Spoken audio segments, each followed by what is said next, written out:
अज़ाबर दोस्तों, परवेज़ अकरम ख़ातिब हूँ। दोस्तों, ये आप देख सकते हो कि इसको कहते हैं ज़ख्म हयात।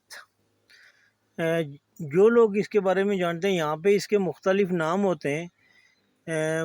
मतलब कोई मोटी जड़ी कहता है, वो कुछ कहता है, लेकिन ये ज़ख्म जिस आदमी को हो जाए उसके ऊपर ये इसका पाउडर बना के, अंदर से ये गुलाबी कलर की होती है, जब इसको सुखाएं तो गुलाबी होती है। तो ये जंगलों में बहुत मुश्किल पहाड़ों में होती है। तो वहाँ से हम लोग मैं इसको निकाल के लाया था, यहाँ लाया था और बहुत अच्छी हो गई है ये। आप देख सकते हो इसको।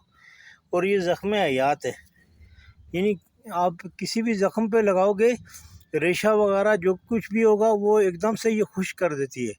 और ये बहुत अहमियत की अमल है। अगर आप अपने घरों में लगाएंगे, डब्बों में लगाएंगे, तो ये बहुत अच्छी मिकदार में होती है और बहुत अच्छी यानी नशोनुमा होती है। इसको गंडी भी बहुत बड़ी लगती है, लेकिन अगर आप पहाड़ों से ढूंढेंगे तो आपको बहुत मुश्किल है। कभी भी आपको मिले तो आप इसको उठा के अपने घर में लेके आएँ। शुक्रिया।